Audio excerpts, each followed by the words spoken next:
नमस्कार, जय जोहार। क्या आप भी गवर्नमेंट एग्जाम्स की तैयारी करना चाहते हैं? क्या आप भी मेमोरी टेक्निक्स और ट्रिक्स के जरिए बहुत ही कम समय में स्मार्ट स्टडी करना चाहते हैं? क्या आप चाहते हैं कि सीजी व्यापम टॉपर आपको पढ़ाए? तो डाउनलोड करिए योगेंद्र साहू क्लासेस ऐप। यहाँ 10 से अधिक गवर्नमेंट एग्जाम्स क्रैक करने वाले और सीजी व्यापम टॉप करने वाले योगेंद्र सर सीजीपीएससी और सीजी व्यापम के अंतर्गत होने वाले सभी एग्जाम्स की तैयारी कराएं। तो डाउनलोड करिए Yogendra Sahu classes app to be the best, learn from the best.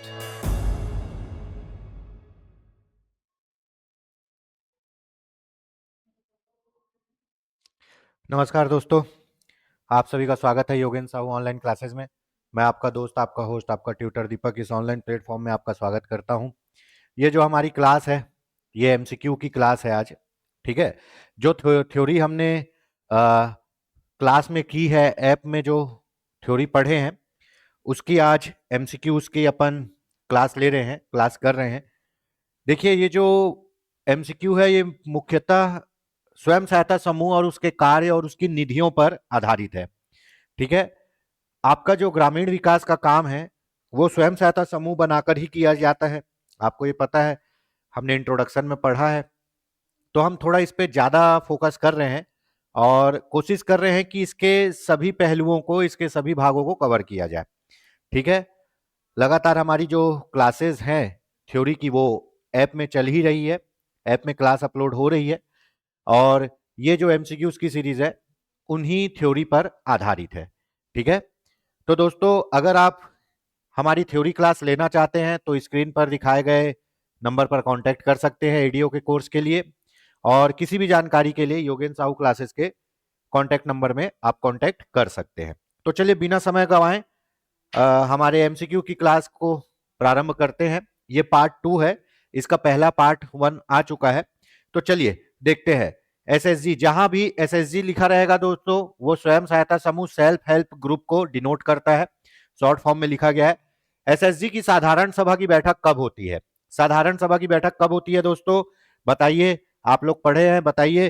तो एसएसजी की साधारण सभा की बैठक होती है कम से कम वर्ष में एक बार। कब?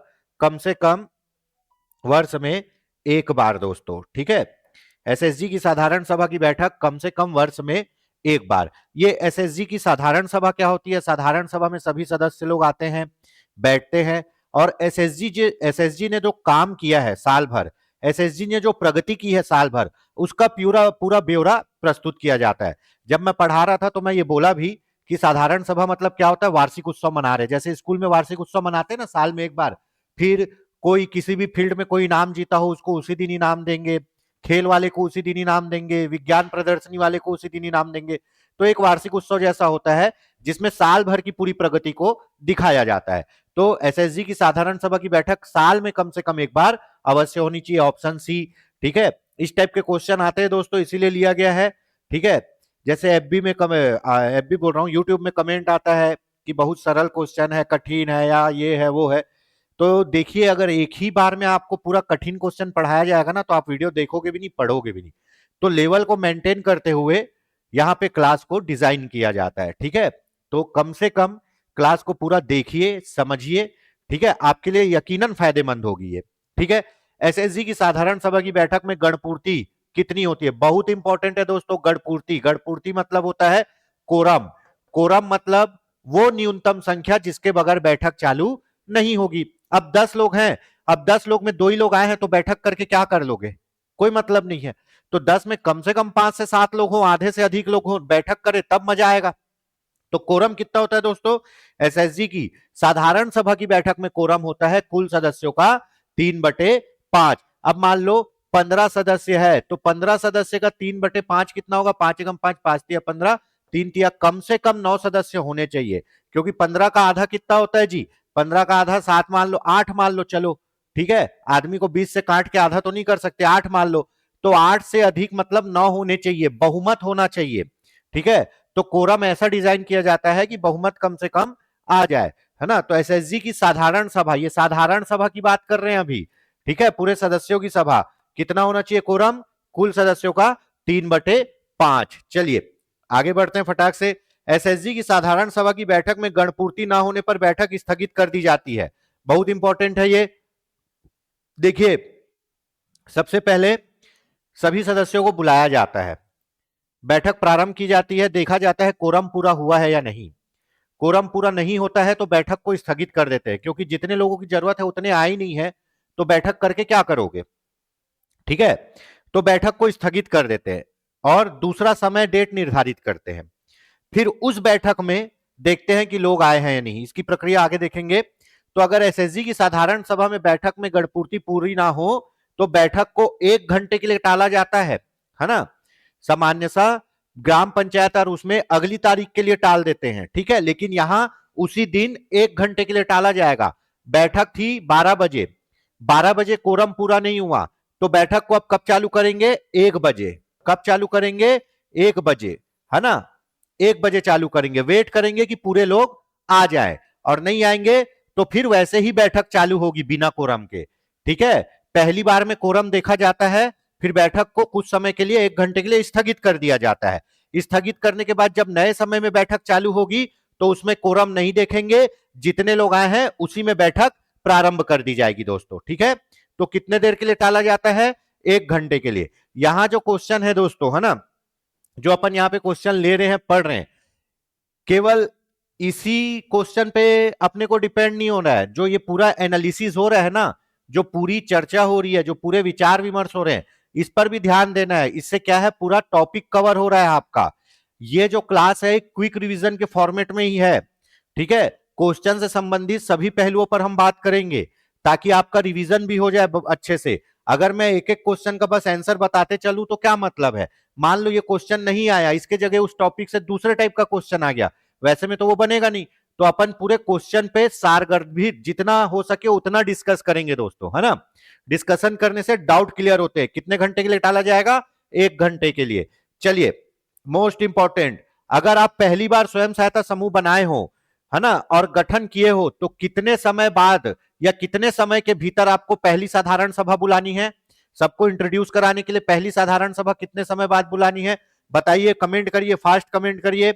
चलिए, तो भैया अगर आप नया नया एसएसजी गठन किए हो, है ना, तो गठन के 3 माह के भीतर आपको क्या करना पड़ेगा, गठन के 3 माह के भीतर पहली साधारण सभा बुलानी पड़ेगी, और फिर उस साधारण सभा से 1 साल के बाद अगली साधारण सभा, फिर 1 साल के बाद अगली साधारण सभा। पर जो पहला बनता है, नया स्वयं सहायता समूह बनता है, उसमें क्या किया जाता है, समूह बनने के 3 माह बाद बुलाना अनिवार्य है, ताकि सब लोग एक दूसरे से मिल सके 3 माह बाद, और समूह के नियम कायदे कानून को समझ सके। ठीक, मोस्ट इंपॉर्टेंट। चलिए भाई, समूह का पिछले वर्ष का वार्षिक विवरण किस सभा में प्रस्तुत किया जाता है। समूह का जो बजट है, समूह का जो वार्षिक विवरण है, कितना पैसा आया, कितना खर्चा किए, समूह का पूरा हिसाब किताब किस सभा में प्रस्तुत करेंगे, आप ही बताओ। अभी ने मैंने बोला ना, कौन से, वार्षिक उत्सव। वार्षिक उत्सव जैसा कौन सा सभा होता है दोस्तों, वार्षिक उत्सव जैसा सभा होता है साधारण सभा। उसमें समूह के सभी सदस्य लोग आते हैं और पूरा हिसाब किताब, सब चीज, ब्यौरा समूह का उस बैठक में दिखाया जाता है। तो पिछले वर्ष का वार्षिक विवरण, हिसाब किताब, पिछले वर्ष का वार्षिक विवरण, हिसाब किताब किसमें, साधारण सभा में। किसमें, साधारण सभा में दिखाया जाएगा। ठीक है, बहुत इंपॉर्टेंट होती है साधारण सभा। इसमें समूह का पूरा हिसाब किताब, कितना पैसा आया, समूह ने कैसा काम कर रहे हैं, क्या कर रहे हैं, सब चीज बताया जाता है सदस्यों को। चलिए आगे देखते हैं। ठीक है, चलो बहुत बढ़िया। प्रबंध कारिणी सभा, प्रबंध कारिणी सभा क्या होती है बता दे रहा हूं। वो सभा जो समूह को चलाती है, वो सभा जो समूह को चलाती है। प्रबंध कारिणी सभा में कौन होता है, अध्यक्ष होता है, उपाध्यक्ष होता है ना, सचिव होता है, कोषाध्यक्ष होता है। ठीक है, कोषाध्यक्ष होता है। उसके बाद संरक्षक सदस्य होते हैं, है ना, आजीवन सदस्य होते हैं। ठीक है, ये सब क्या होते हैं, प्रबंध कारिणी सभा में होते हैं, है ना। मतलब अब भाई मान लो 20 लोगों का समूह है, तो पूरे 20 लोग तो मिलकर नहीं चलाएंगे, उसमें से अध्यक्ष, उपाध्यक्ष, सचिव और कुछ सदस्य लोग मिलकर चलाएंगे। तो वो जो चलाने वाले सदस्य हैं जो अंदर, उसी को बोलते हैं प्रबंध कारिणी सभा। है ना। तो प्रबंध कारिणी सभा में इन लोग होते हैं। संरक्षक सदस्य कौन होता है दोस्तों? जो सबसे ज्यादा पैसा देता है, जो सबसे ज्यादा पैसा देता है वो संरक्षक सदस्य होता है। जो संरक्षक सदस्य से थोड़ा कम पैसा देता है वो आजीवन सदस्य होता है।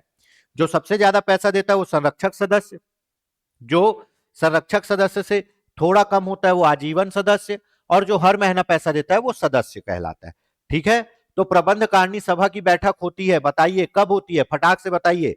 प्रबंध कारिणी सभा की बैठक होती है माह में एक बार, महीने में एक बार बैठक बुलाना जरूरी है। और बैठक की सूचना कितने दिन पहले दी जाएगी? बैठक की सूचना 7 दिन पहले दी जाएगी, है ना। 7 दिन पहले बैठक की सूचना दी जाएगी। ठीक है। और साधारण सभा की बैठक की सूचना कितने दिन पहले दी जाती है? 3 माह पूर्व दी जाती है। साधारण सभा में 3 माह पूर्व, और प्रबंध कारिणी सभा में बैठक की सूचना 7 दिन पहले दी जाएगी कि कहां पे बैठक होगा, कब होगा, ये सब। ठीक है। चलिए, और इसमें भी अगर कोरम पूरा नहीं हुआ तो बैठक को 1 घंटे के लिए टाला जाएगा, फिर 1 घंटे बाद बैठक कर ली जाएगी। ठीक है, यहां तक समझ में आ गया। चलिए बेस्ट देखते हैं। चलो बढ़िया चल रहा है, समझ आ रहा होगा होप सो। दोस्तों इस पूरे जो एमसीक्यू है इसकी थ्योरी क्लास आपके, इस एमसीक्यू की थ्योरी क्लास है ना हमारे ऐप में पूरी तरह उपलब्ध है। अगर आप कोर्स परचेस करना चाहते हैं तो आप दिए गए कॉन्टेक्ट नंबर पर संबंध स्थापित कर सकते हैं, है ना, कॉन्टेक्ट कर सकते हैं। एसएसजी के सभी दस्तावेज कौन तैयार करता है? चलिए बताइए, फटाक से बताइए। चलिए, एसएसजी के सभी दस्तावेज तैयार करते हैं आपके सचिव महोदय। कौन करता है? सचिव महोदय। ठीक है भैया, जितना भी लिखा पढ़ी बाबू का पूरा काम कौन करेगा? नियम कानून को फॉलो कराने का काम कौन करेगा? सचिव महोदय करेगा। कोषाध्यक्ष क्या करता है? कोषाध्यक्ष फंड को देखता है और बैंक का पूरा काम करता है ना। और सचिव भी बैंक का काम करता है, दोनों मिलके करते हैं। अध्यक्ष क्या करता है? अध्यक्ष बैठक बुलाता है, बैठक को चलाता है, बैठक में गण पूर्ति करने का दायित्व तो किसका है? अध्यक्ष का है। अगर सदस्यों के बीच कुछ मतभेद है तो अध्यक्ष सुलझाएगा। उपाध्यक्ष क्या करेगा? अध्यक्ष के बदले काम करेगा जब वो अध्यक्ष नहीं रहेगा। तो सभी दस्तावेज कौन तैयार करता है दोस्तों? सचिव करता है, याद रखिए। और सचिव और कोषाध्यक्ष दोनों मिलके क्या करते हैं? बैंक के खाते का संचालन करते हैं। और पैसा निकालने के लिए किसके सिग्नेचर की जरूरत है? अध्यक्ष और सचिव की, या फिर अध्यक्ष सचिव कोषाध्यक्ष की, या फिर सचिव कोषाध्यक्ष की। कोई भी 3 में से 2 लोगों के सिग्नेचर होने जरूरी है। लेकिन निकालने के लिए जो सबसे मेन बोलेगा तो अध्यक्ष और सचिव को बोलेगा। कोषाध्यक्ष भी कई जगह लिया जाता है, ठीक है, पैसा निकालने के लिए खाते से। बहुत बहुत जबरदस्त क्वेश्चन। एसएसजी के नियमावली में बदलाव के लिए कितने बहुमत की आवश्यकता होती है? हर एसएसजी का एक नियम कानून होता है जिसके अनुसार एसएसजी चलता है। एसएसजी बोल रहा हूं मतलब स्वयं सहायता समूह, सेल्फ हेल्प ग्रुप। ठीक है, तो हर एसएसजी का अपना नियम कानून होता है। अब उस नियम कानून में बदलाव करना है तो भैया सभी सदस्यों के बहुमत से ही होगा, सभी सदस्यों के मेजॉरिटी से ही होगा। अध्यक्ष अपने मन से कुछ नहीं कर सकता है। ठीक है, अध्यक्ष अपने मन से कुछ नहीं कर सकता। अध्यक्ष ये नहीं कर सकता कि मेरा ये मन कर रहा है तो ये नियम बना दूं, मेरा वो मन कर रहा है तो वो भी नियम बना दूं, ऐसा बिल्कुल नहीं होगा। बहुमत चाहिए सभी सदस्यों का। तो कितने सदस्यों के बहुमत से होगा बताइए? ठीक है, चलिए कमेंट करिए। तो नियम में बदलाव दोस्तों, नियम में बदलाव, एसएसजी का जो नियम है उसमें बदलना है तो कुल सदस्यों का 2/3 बहुमत चाहिए। मान लो 15 सदस्य है, 15 का 2/3, 3 एकम 3, 3 पंचे 15, 5 दूनी 10 लोग जब तक नहीं बोलेंगे तब तक, 10 सदस्य जब तक सहमति नहीं देंगे तब तक नियम नहीं बदलेगा। इसका कारण देखिए, क्योंकि 15 का आधा आप 8 ले लो, 8 से ज्यादा कितना हुआ? 10, मतलब आधे से अधिक लोग सहमत है तभी वो काम होगा। ऐसे में तो कितना, 4 लोग बोलेंगे और नियम बदल लोगे तो भैया 4 लोग बोल रहे बदलो, 11 लोग बोल रहे मत बदलो, तो 11 की बात सुनी जाएगी कि 4 की बात सुनी जाएगी? हमेशा बहुमत आए, बहुमत आए, इसीलिए इस टाइप का डिजाइन किया जाता है। याद रखिए, नियमावली में बदलाव 2/3 बहुमत से होगा। ठीक है, और मान लो अगर स्वयं सहायता समूह को खत्म करना है, हम बनाए थे, हमारा उद्देश्य खत्म हो गया, अब हमको स्वयं सहायता समूह नहीं चलाना है, तो उसको भंग करने के लिए, उसको तोड़ने के लिए कितने बहुमत की जरूरत होगी? तो भी हमको 2/3 बहुमत की जरूरत होगी। पर स्वयं सहायता समूह बंद तभी होगा जब स्वयं सहायता समूह अपना पूरा कर्जा चुका चुका हो। अगर किसी स्वयं सहायता समूह के ऊपर कुछ कर्जा है और वो बोलेंगे हम स्वयं सहायता समूह को तोड़ दे, तो नहीं टूटेगा। स्वयं सहायता समूह अपनी देनदारियां कर्जा चुकाने के बाद कितने बहुमत में टूटेगा? 2/3 बहुमत से ही टूटेगा। और नियमावली में भी बदलाव करना है तो कितना बहुमत चाहिए? 2/3 ही बहुमत चाहिए।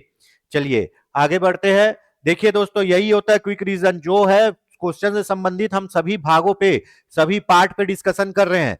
एसएसजी से ऋण लेने के लिए किसी सदस्य की बैठक में उपस्थिति कितनी होनी चाहिए? अब मान लो कोई सदस्य है एसएसजी का, है ना, स्वयं सहायता समूह का, वो ऋण लेना चाहता है, तो उसको ऋण लेने के लिए कुछ कुछ नियम और शर्तों का पालन करना होगा, जिसमें है कि हर बैठक में उसकी उपस्थिति कितने प्रतिशत होनी चाहिए? हर बैठक में उसकी उपस्थिति होनी चाहिए कम से कम 90%। अब मान लो स्वयं सहायता समूह की बैठक हो रही है, स्वयं सहायता समूह की बैठक हो रही है और सदस्य उस बैठक में आता ही नहीं है, तो भैया वो कैसे ऋण मांगेगा? भैया तुम तो ना बैठक में आ रहे हो, ना काम धाम देख रहे हो, तुमको क्यों ऋण देंगे उन लोग, है ना? तो स्वयं सहायता समूह उसी सदस्य को ऋण देगा जो कम से कम समूह की 90% बैठक में उपस्थित हो। ठीक है, समूह के 90% बैठक में उपस्थित हो है। और दूसरा नियम क्या है इसका? उसी सदस्य को ऋण मिलेगा जो समूह में 100% बचत जमा किया हो। ठीक है, कम से कम 90% बैठक में उपस्थित हो, है ना। बचत, कितना बचत किया हो? 100%। अब बचत का मतलब, अगर स्वयं सहायता समूह हर महीने 100 रुपए लेती है तो उस आदमी को पूरा हर महीने 100 रुपए देना अनिवार्य है। अगर वो बचत का पैसा नहीं देगा तो नहीं मिलेगा ऋण। ठीक है, और अगर मान लो वो व्यक्ति पहले ऋण लिया है और दोबारा ऋण मांग रहा है, तो जब तक वो पुराने ऋण को 90% ना चुका दिया हो, उसको नया ऋण नहीं मिलेगा। ये पॉइंट याद रखिएगा। पुराना ऋण कितना प्रतिशत चुका देना चाहिए? पुराना ऋण 90% तक चुका देना चाहिए, तभी उसको नया ऋण मिलेगा दोस्तों। तो ऋण लेने के लिए अगर किसी सदस्य को ऋण लेना है तो सबसे पहले तो उसको हर बैठक में उपस्थित होना चाहिए, कम से कम 90% उसकी उपस्थिति हो। ठीक है, जितना पैसा बचत के लिए मांगा गया हो वो पूरा पैसा वो जमा किया हो। अगर पुराना ऋण लिया हो तो वो ऋण को 90% तक चुका दिया हो, तभी नया ऋण मिलेगा। ठीक है, और अगर कोई व्यक्ति पहली बार ऋण ले रहा है तो उसको अधिकतम कितना ऋण मिलेगा? उसको अधिकतम ऋण मिलेगा, है ना,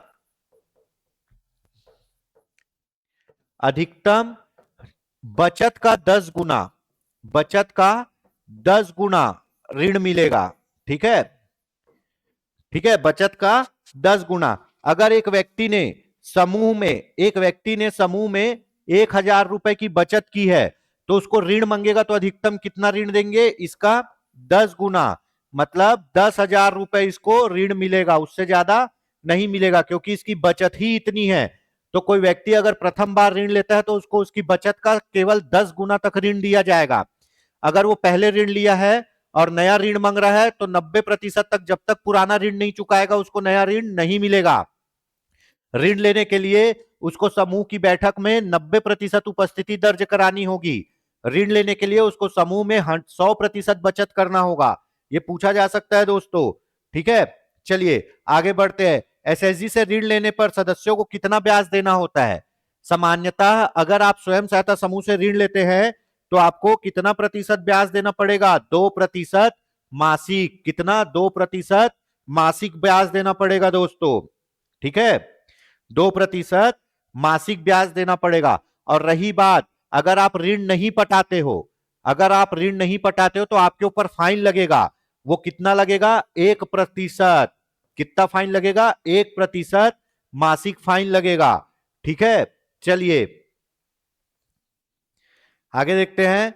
निम्न में से क्या एसएसजी की निधियां नहीं है? चलिए कमेंट करिए। निधियों के बारे में बहुत जबरदस्त टाइप से पढ़ाया है हमने, है ना, निधियों के बारे में बहुत अच्छे से पढ़ाया है। तो बताइए क्या एसएसजी की निधियां नहीं है? निधियां मतलब फंड। फंड में क्या जमा करते हैं? पैसा।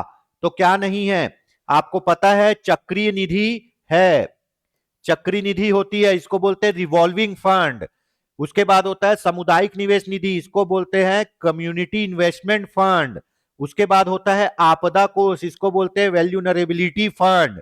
संचय कोष नहीं होता है, संचय कोष नहीं होता है। निम्न में से क्या एसएसजी की निधियां नहीं है?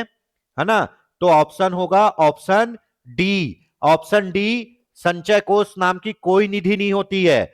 चक्रीय निधि, रिवॉल्विंग फंड, सामुदायिक निवेश निधि, कम्युनिटी इन्वेस्टमेंट फंड, आपदा कोष, वैल्यूनरेबिलिटी फंड। ठीक है, चलिए आगे देखते हैं।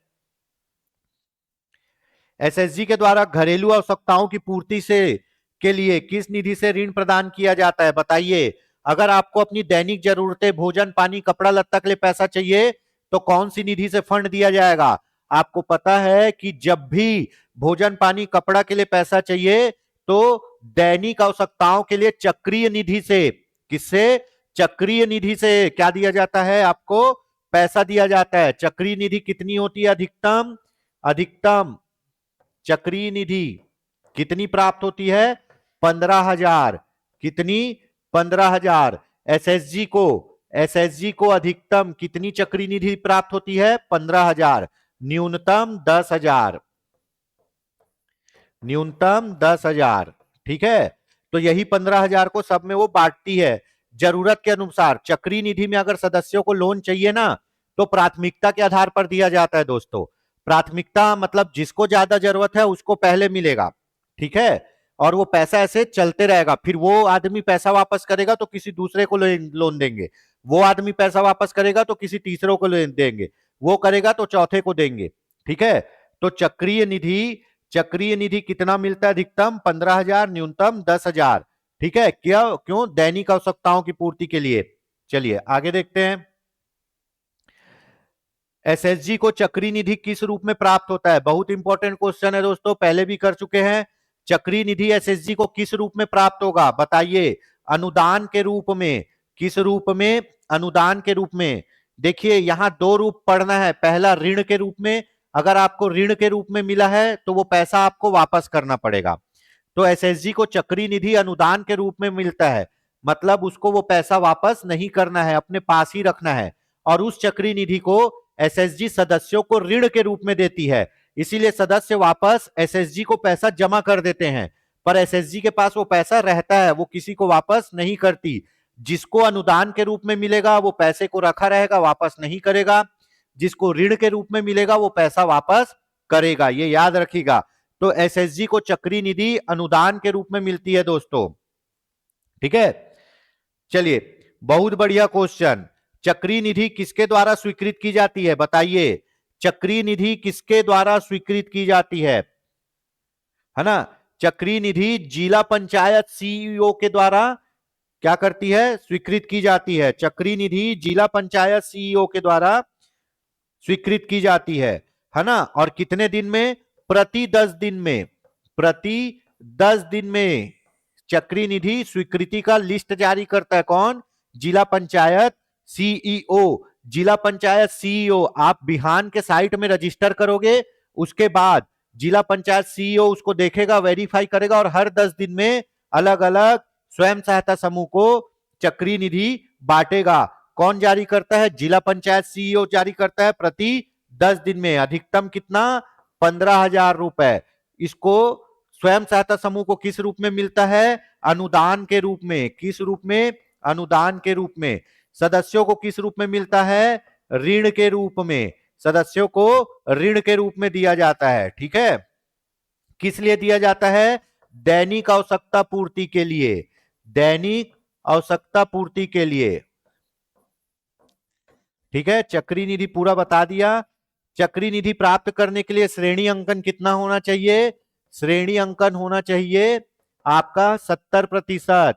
श्रेणी अंकन कौन करता है? एडीओ करेगा, उसकी देखेगा उसकी एसएसजी की क्वालिटी क्या है, काम ठीक से करनी है तो 70% उसको अंक प्राप्त करना चाहिए। यही आप बिहान का प्रोस्पेक्टस पढ़ोगे तो उसमें लिखा रहेगा 60% अंक प्राप्त करना।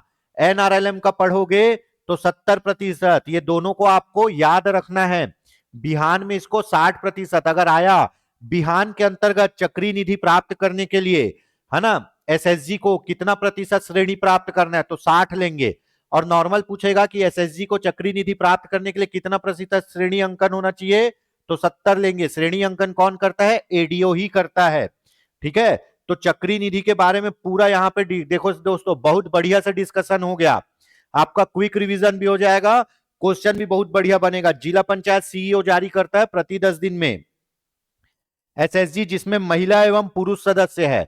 आपको पता है एसएसजी क्या होता है? महिला सदस्य भी हो सकते हैं, पुरुष सदस्य भी हो सकते हैं, महिला और पुरुष सदस्य दोनों हो सकते हैं। तो ऐसे एसएसजी जिनमें महिला और पुरुष दोनों सदस्य है, उसको छत्तीसगढ़ रजिस्ट्री अधिकरण अधिनियम 1973 के अनुसार पंजीकरण के लिए कितना शुल्क जमा करना पड़ता है बताइए, है ना?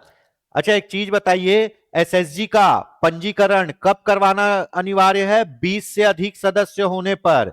20 से अधिक सदस्य होंगे तो एसएसजी का क्या कराना पड़ेगा? पंजीकरण कराना पड़ेगा, है ना? और मान लो एसएसजी में महिला और पुरुष सदस्य दोनों हैं तो कितना रुपए देना पड़ेगा पंजीकरण के लिए दोस्तों? 1500। कितना रुपए देना पड़ेगा? 1500 रुपए देना पड़ेगा। ठीक है, अगर एसएसजी में महिला और पुरुष सदस्य दोनों हैं तो उसको पंजीकरण कराने के लिए कितना पैसा देना पड़ेगा? 1500 रुपए। ठीक है, पंजीकरण कब होता है? रजिस्ट्री अधिनियम के अंतर्गत पंजीकरण कब होगा? सोसाइटी रजिस्ट्री अधिनियम के अंतर्गत। कब? 20 से अधिक सदस्य होने पर। और बाकी जब एसएसजी बनता है तो उसको हमारे यहां बिहान योजना के तहत पंजीकरण बिहान की साइट में कराना पड़ता है। पर छत्तीसगढ़ सोसाइटी अधिनियम के रजिस्ट्रीकरण अधिनियम 73 के अंतर्गत उसको कब कराना पड़ेगा? जब 20 से अधिक सदस्य होंगे तो। ठीक है, छत्तीसगढ़ रजिस्ट्रीकरण अधिनियम 1973 के अनुसार अगर केवल महिला सदस्यों का एसएसजी है, अगर केवल महिला सदस्यों का एसएसजी है तो भाई उसको कितना पैसा देना पड़ेगा पंजीकरण के लिए? छत्तीसगढ़ पंजीकरण अधिनियम के अनुसार अगर केवल महिला सदस्यों का एसएसजी है तो उसको कितना पैसा देना पड़ेगा पंजीकरण के लिए बताइए? उसको देना पड़ेगा, कमेंट करिए बताइए, 250 रुपए। ये हम पढ़ाएं छत्तीसगढ़ रजिस्ट्रीकरण अधिनियम, 250 रुपए देना पड़ेगा। और मान लो अगर नियम में संशोधन करना है, नियम में संशोधन करना है ना, उसके बाद सदस्य जोड़ना, सदस्य जोड़ना या घटाना है, सदस्यों को जोड़ना या घटाना है, नियम में संशोधन करना है, सदस्यों को जोड़ना या घटाना है और उसका पंजीकरण करवाना है तो आपको कितना पैसा देना पड़ेगा? 200 रुपए। कितना? 200 रुपए, 200 रुपए देना पड़ेगा। ठीक है, अगर महिला और पुरुष दोनों का है और पंजीकरण कराना है तो 1500 रुपए। केवल महिला है तो 250 रुपए पंजीकरण शुल्क। नियम में संशोधन करना है, सदस्यों को जोड़ना या घटाना है तो 200 रुपए। और लेखा का पंजीकरण कराना है, अपने बुक का पंजीकरण कराना है, बुक का पंजीकरण कराना है तो भी 200 रुपए देना पड़ेगा। ये फीस आपको याद रखनी है। महिला और पुरुष होगा तो 1500 रुपए, केवल महिलाओं का समूह होगा तो 250 रुपए, अगर सदस्यों को जोड़ना या घटाना है तो 200 रुपए और लेखाओं का पंजीकरण कराना है तो भी 200 रुपए। चलिए पंजीकरण कब होगा? 20 से अधिक सदस्य होने पर। एक एसएसजी में कितने सदस्य हो सकते हैं? 10 से 20, है ना? कुछ कुछ कंडीशन में 5 सदस्य भी हो सकते हैं। ठीक है, विकलांगों के समूह में 5 सदस्य भी हो सकते हैं। एसएसजी द्वारा बैंक से ऋण लेने पर प्रथम अंश में अधिकतम कितनी राशि प्रदान करते हैं? देखिए, अगर कोई स्वयं सहायता समूह बैंक से ऋण लेना चाहता है तो उसको बैंक लिंकेज कार्यक्रम में भाग लेना पड़ेगा। बैंक लिंकेज करवाएंगे, उसके बाद वो बैंक से ऋण ले सकते हैं। तो बैंक से ऋण क्या होता है? किस्तों में मिलता है। बैंक से ऋण किस्तों में मिलता है ना? किस्तों में, जिसको कहेंगे अंश। बैंक से ऋण अंश के रूप में मिलेगा। और पहले अंश में अधिकतम कितना पैसा मिलता है बताइए कमेंट करके? 50,000। अगर आप बैंक से ऋण ले रहे हैं तो पहले अंश में आपको अधिकतम 50,000 रुपए मिलेगा। ठीक है, अधिकतम 50,000 रुपए। ठीक है, द्वितीय में सेकंड किस्त में कितना मिलेगा? अधिकतम सेकंड किस्त में अधिकतम 1 लाख रुपए मिलेगा। ठीक है, थर्ड किस्त में कितना मिलेगा? अधिकतम थर्ड किस्त में 2 लाख रुपए मिलेगा।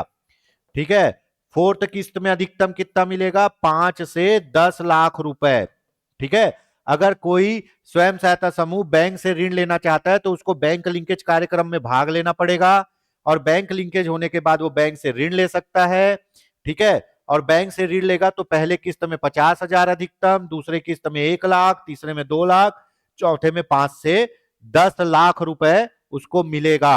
अगर कोई एसएचजी की सदस्यों की संख्या 20 से अधिक है, किसी एसएचजी में सदस्यों की संख्या 20 से अधिक है और उसने पंजीकरण नहीं कराया तो उसको बैंक ऋण नहीं देता है।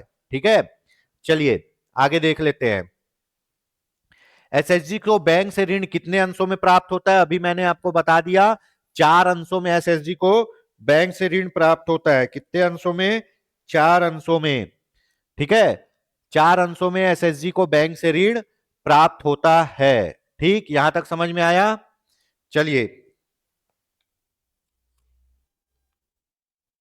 हेलो हेलो, हाँ ठीक चालू है। चलो, एसएचजी को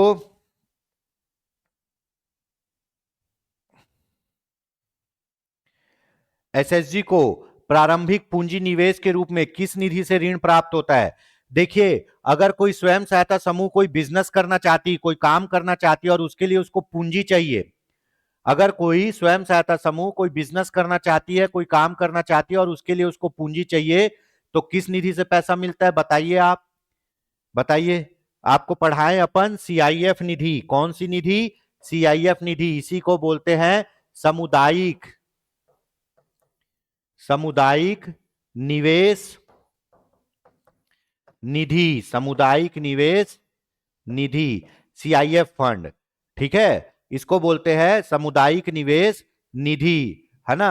और ये क्या होगा? वीआरएफ निधि है ना। इसको क्या बोलेंगे? चक्रीय निधि, रिवॉल्विंग फंड। चक्रीय निधि, रिवॉल्विंग फंड। ठीक है, इसको क्या बोलेंगे? वैल्यूनरेबिलिटी फंड, आपात निधि, आपात निधि। ठीक है, तो भैया जब आपको कोई यूनिट शुरू करनी है, कोई बिजनेस शुरू करना है ना, तो आपको पैसा कैसे मिलेगा? सीआईएफ निधि से पैसा मिलेगा।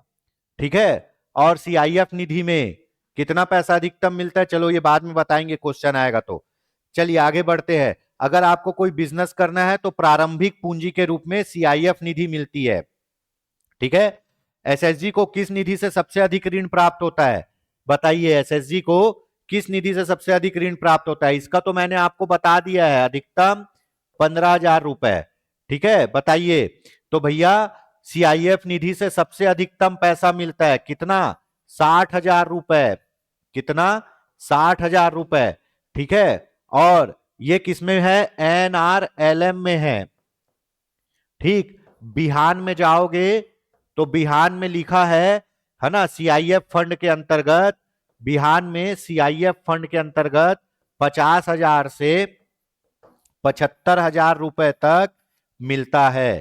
ठीक है, सीआईएफ फंड के अंतर्गत, बिहान योजना के अंतर्गत कितना? 50,000 से 75,000 रुपए मिलता है। डेटा दोनों का अलग अलग है, थोड़ा सा ध्यान रखिएगा।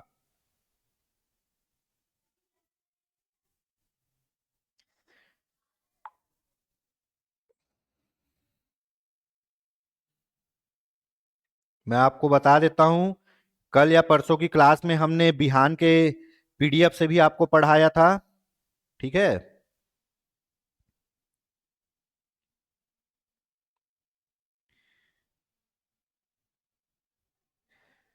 हाँ, 50 से 75,000 रुपए तक मिलता है। ठीक है, लेकिन जब आप एनआरएलएम की बात करेंगे तो आपको मिलता है उसमें 60,000 रुपए। ठीक, तो एसएचजी को किस निधि से सबसे अधिक ऋण प्राप्त होता है? सीआईएफ निधि से। वीआरएफ निधि भी अभी आएगा, आपको बताया जाएगा उसके बारे में, है ना। तो याद रख लीजिएगा कि दैनिक आवश्यकताओं के लिए, डेली जरूरतों के लिए चक्रीय निधि से पैसा मिलता है। कौन देता है? एसएचजी देता है। ठीक है, और अगर आपको कुछ उद्योग लगाना है, प्रारंभिक पूंजी चाहिए, तो सीआईएफ निधि से पैसा मिलेगा। ठीक, चलिए आगे बढ़ते हैं फटाक से।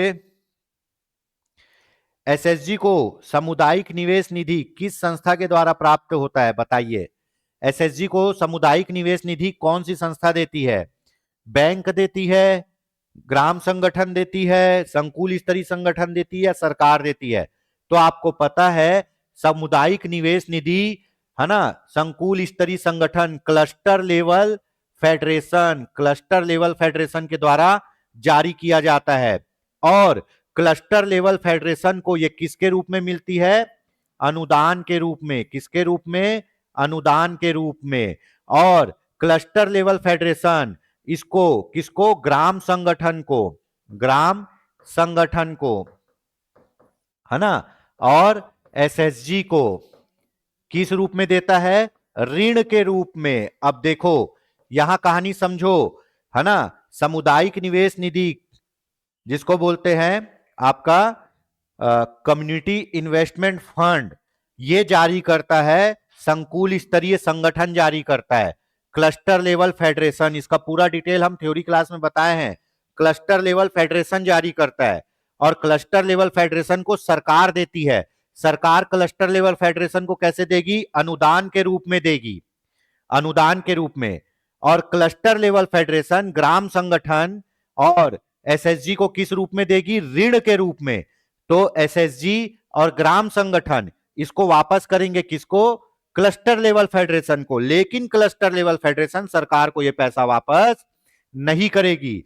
इसके लिए 1 से 2 करोड़ रुपए, 1 से 2 करोड़ रुपए देती है सरकार, है ना। एक क्लस्टर लेवल फेडरेशन को 1 से 2 करोड़ रुपए देती है। क्वेश्चन देख लेते हैं, एसएसजी को सामुदायिक निवेश निधि किस संस्था द्वारा प्रदान किया जाता है? संकुल स्तरीय संगठन द्वारा। किस रूप में प्रदान किया जाता है? ऋण के रूप में प्रदान किया जाता है। ठीक है, चलिए आगे बढ़ लेते हैं। एसएसजी को सीआईएफ फंड कितने मासिक किस्तों में पुनः भुगतान करना पड़ता है? एसएसजी को सीआईएफ फंड कितने मासिक किस्तों में भुगतान करना पड़ता है? बताइए। अब भैया आपको पता है सीआईएफ फंड एसएसजी को किस रूप में मिला है जी? ऋण के रूप में। तो उसको वापस करना पड़ेगा ना, वापस करना पड़ेगा किस्तों के रूप में। तो कितने मासिक किस्तों में? 40 मासिक किस्तों में। कितने मासिक किस्तों में? 40 मासिक किस्तों में। कौन? एसएसजी। एसएसजी सीआईएफ फंड को 40 मासिक किस्तों में क्लस्टर लेवल फेडरेशन को वापस करता है। और ब्याज कितना देता है? ब्याज बताइए। हाँ, ये दोनों क्वेश्चन देख लीजिए। एसएसजी को सीआईएफ फंड कितने मासिक किस्तों में भुगतान करना पड़ेगा? 40 मासिक किस्तों में। कितने मासिक किस्तों में? 40 मासिक किस्तों में। और एसएसजी को सीआईएफ फंड में कितना प्रतिशत ब्याज देना पड़ता है दोस्तों? बताओ, पढ़ाए हैं, ये पीडीएफ में है। कितना प्रतिशत ब्याज देना पड़ता है मेरे मित्रों? 9%। 40 महीने में वापस करना है और 9% क्या करना है? इसको ब्याज देना है। ठीक है। अगर सदस्यों को देखें, सदस्य के लिए भी सीआईएफ फंड क्या है? सदस्य के लिए भी सीआईएफ फंड, है ना, ऋण है। क्या है? ऋण है।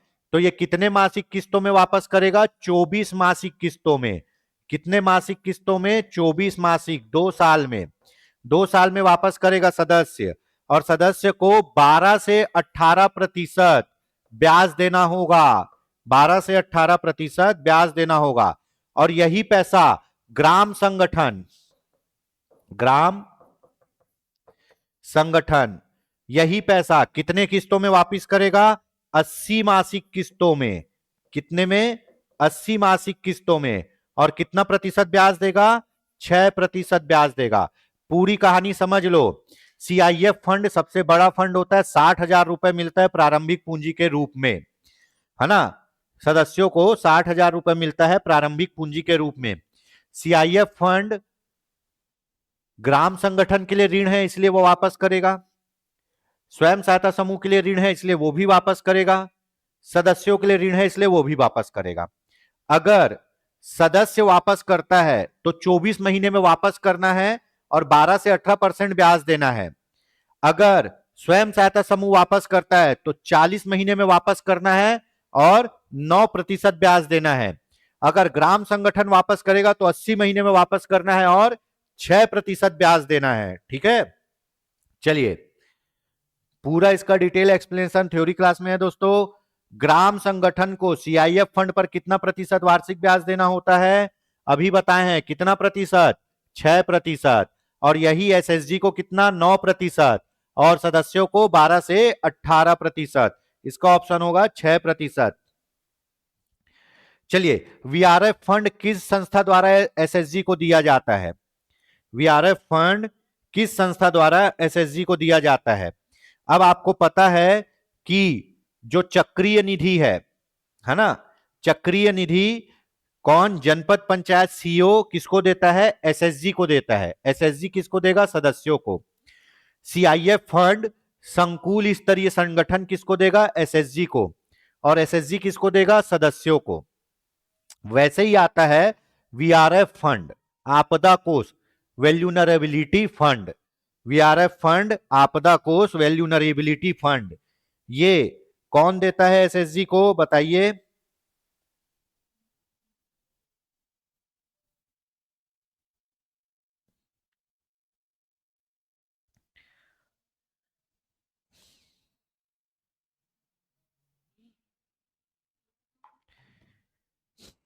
ठीक है, वीआरएफ फंड, इसको आपदा कोष भी कहते हैं, वैल्यूनरेबिलिटी रिडक्शन फंड। ठीक है, वैल्यूनरेबिलिटी रिडक्शन फंड कौन देता है, ग्राम संगठन देता है।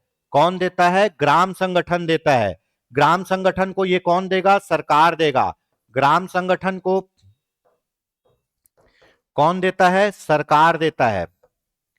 ग्राम संगठन को सरकार देता है। और ग्राम संगठन किसको देता है, एसएसजी को देता है। ग्राम संगठन किसको देता है, एसएसजी को देता है। ठीक है, यहां तक हुआ। चलिए आगे बढ़ते हैं। ग्राम संगठन को वीआरएफ फंड के रूप में कितना रुपए जारी किया जाता है, मोस्ट इंपॉर्टेंट है, बताइए दोस्तों। ग्राम संगठन को वीआरएफ के रूप में कितना रुपए जारी किया जाता है, बताइए फटाक से। ग्राम संगठन को वीआरएफ फंड के रूप में कितना रुपए जारी किया जाता है?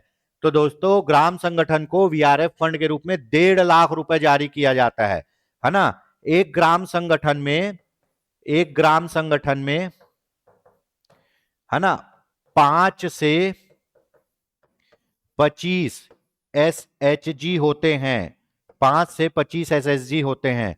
और ये 1.5 लाख रुपए को वो ये 5 से 25 एसएचजी में वीआरएफ फंड में वैल्यूनरेबिलिटी रिडक्शन फंड के रूप में बांटेगा। और बांटेगा कैसे, प्राथमिकता के आधार पर। ये कब मिलता है वीआरएफ फंड, आपदा के समय। आपदा के समय, आपदा कोष भी बोलते हैं। जैसे किसी के यहां खाने को नहीं है, किसी का पूरा जानवर मर गया, कमाने के लिए कुछ नहीं है, जब कुछ भी बीमारी कुछ भी आएगा तो कौन से फंड से पैसा मिलेगा, वीआरएफ फंड से पैसा मिलेगा, है ना। अगर पैसा कुछ भी बीमारी आएगा या कुछ भी होगा तो किस फंड से पैसा मिलेगा, वीआरएफ फंड से। ये फंड ग्राम संगठन को मिलता है। एक ग्राम संगठन में 5 से 25 एसएचजी हो सकते हैं। ग्राम संगठन को सरकार की ओर से कितना मिलेगा, 1.5 लाख रुपए मिलेगा। ठीक है, चलिए आगे देखते हैं। आपातकालीन स्थिति में एसएचजी को किस निधि से ऋण मिलता है? आपातकालीन स्थिति में एसएचजी को किस निधि से ऋण मिलता है? अभी बताए हैं, वीआरएफ निधि से।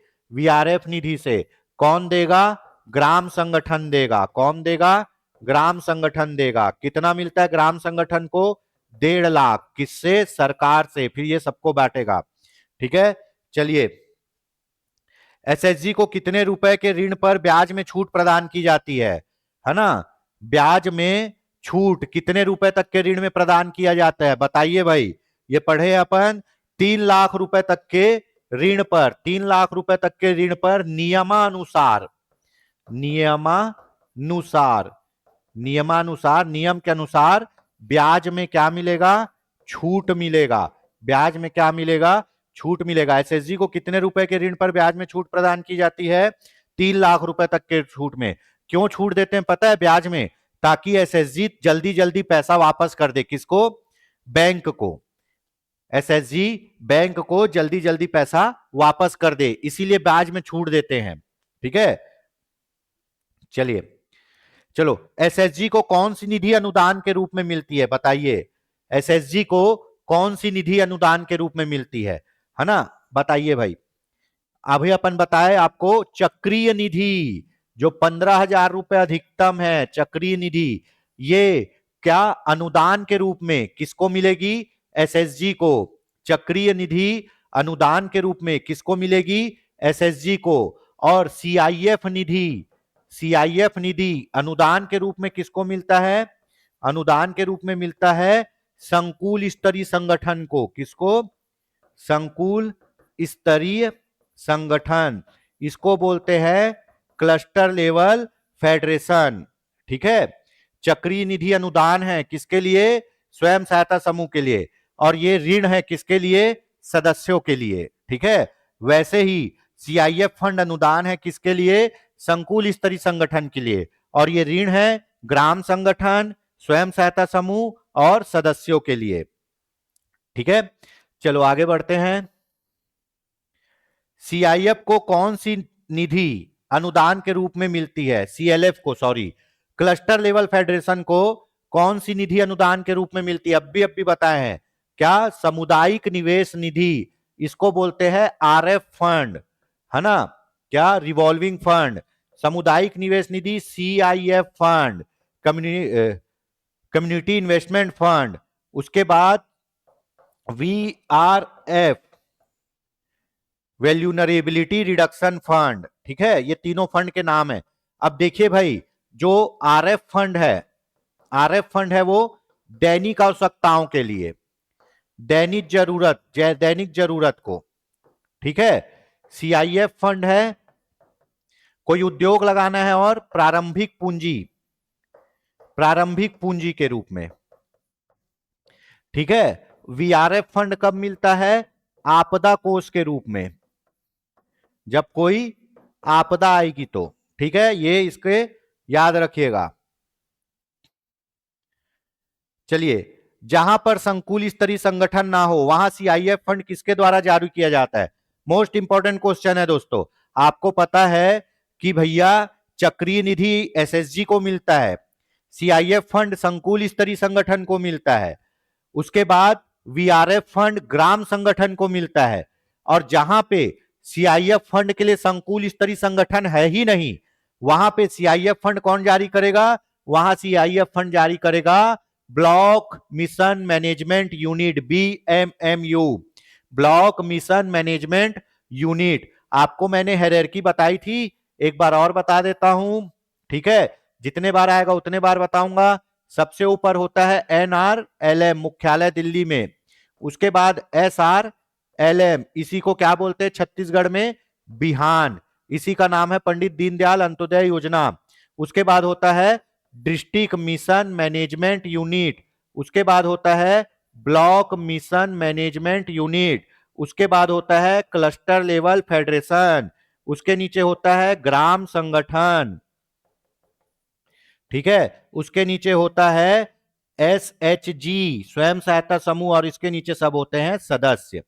ठीक है। चलिए, तो जहां पे सीएलएफ नहीं रहेगा, क्लस्टर लेवल फेडरेशन, वहां ब्लॉक मिशन मैनेजमेंट यूनिट काम करेगा। और जहां ब्लॉक मिशन मैनेजमेंट यूनिट भी नहीं रहेगा मेरे दोस्तों, वहां डिस्ट्रिक्ट मिशन मैनेजमेंट यूनिट काम करेगा। किसके लिए? सीएलएफ फंड के लिए। ठीक है। एसएसजी को मूल निधि का अधिकतम कितना गुना बैंक से ऋण प्राप्त हो सकता है? मोस्ट इंपॉर्टेंट, बहुत बढ़िया क्वेश्चन।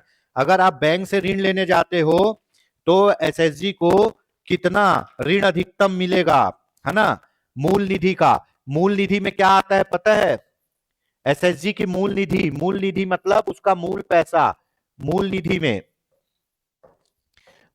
में, है ना? एसएसजी के पास पैसा, एसएसजी के पास धन प्लस बैंक जमा, बैंक में जो जमा है, प्लस सदस्यों को दिया गया ऋण, सदस्यों को दिया गया ऋण, ये सब एसएसजी का ही पैसा है। भैया जो पैसा एसएसजी के पास है वो तो है ही उसका, जो बैंक में है वो भी उसका है, और जो ऋण के रूप में सदस्यों को दिए हैं वो भी उसका है। तो मूल निधि में ये तीनों आते हैं, एसएसजी के पास धन, बैंक में जमा और सदस्यों को दिया गया ऋण, ये तीनों आएंगे किसमें? मूल निधि में। और यही मूल निधि का, यही मूल निधि का 1 से 4 गुना, 1 से 4 गुना बैंक ऋण के रूप में किसको देगा? एसएसजी को। बैंक ऋण के रूप में किसको देगा? एसएसजी को। मान लो मूल निधि 50,000 रुपए है एसएसजी के पास। इसका 4 गुना करोगे तो 5 चौक 20, है ना? 2 लाख रुपए ऋण के रूप में अधिकतम मिलेगा। और पहले अंश में अधिकतम कितना मिलता है? 50,000 रुपए। दूसरे अंश में अधिकतम 1 लाख रुपए। तीसरे में 2 लाख रुपए और चौथे में 5 से 10 लाख रुपए। वो अमाउंट के ऊपर डिपेंड करता है। ठीक है, तो एसएसजी को अधिकतम कितना? मूल निधि का 1 से 4 गुना, 1 से 4 गुना, एक न्यूनतम हो गया, 4 गुना अधिकतम हो गया, बैंक ऋण प्राप्त हो सकता है। मूल निधि में क्या होगा? जो पैसा एसएसजी के पास है, जो बैंक में जमा है और जो सदस्यों को दिया गया ऋण है। ठीक है, बैंक से ऋण प्राप्त करने के लिए एसएसजी को कितने माह पुराना होना चाहिए? बताइए भाई, बैंक से ऋण लेना है तो कम से कम कितने माह पुराना एसएसजी होना चाहिए? यह पूछा जा सकता है।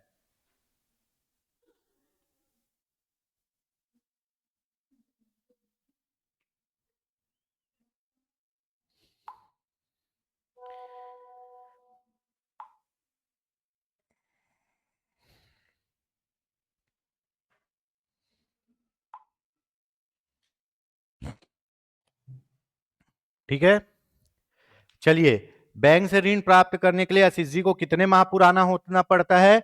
बैंक से ऋण प्राप्त करने के लिए एसएसजी को अधिकतम 6 माह, न्यूनतम 6 माह पुराना होना चाहिए। न्यूनतम 6 माह पुराना। 2 माह बाद क्या? बैंक खाता खुल जाता है। 2 माह बाद बैंक खाता खुल जाता है ना? 3 से 6 माह में चक्रीय निधि के लिए पात्र हो जाते हैं। ठीक है, चक्रीय निधि के लिए। ठीक है, उसके बाद 6 से 12 माह में बैंक से ऋण लेने के लिए पात्र हो जाते हैं। ठीक है, चलिए याद रखिएगा शेड्यूल को, है ना? एसएसजी की प्रबंध कारिणी सभा का कार्यकाल कितना होता है? प्रबंध कारिणी सभा जो एसएसजी को चलाती, मैनेजमेंट करती है, उसका कार्यकाल होता है दोस्तों 3 वर्ष का। उसका कार्यकाल कितने वर्ष का होता है? 3 वर्ष का। ठीक है, प्रबंध कारिणी सभा में कौन होंगे? प्रबंध कारिणी सभा में अध्यक्ष, उपाध्यक्ष, सचिव, कोषाध्यक्ष। इधर कौन आएगा? संरक्षक सदस्य, जो सबसे ज्यादा पैसा देते हैं, संरक्षक सदस्य। उसके बाद आजीवन सदस्य। ठीक है, और इसका कार्यकाल कितना होता है? 3 वर्ष का। ठीक है,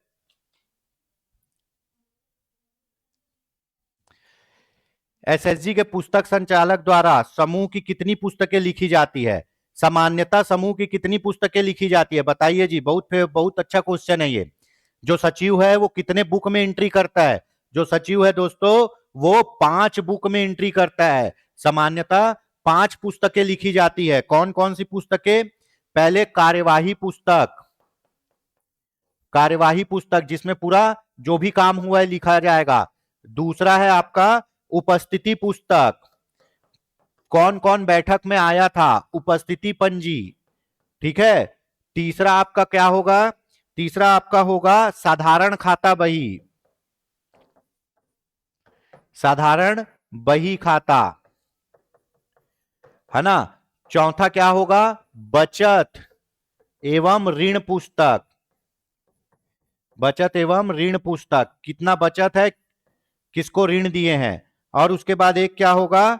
आपका रोकड़ बही, कैश, कितना पैसा हाथ में है, रोकड़ बही। ये सामान्यतः ये 5 पुस्तक रखी जाती है ना? पुस्तक संचालक द्वारा।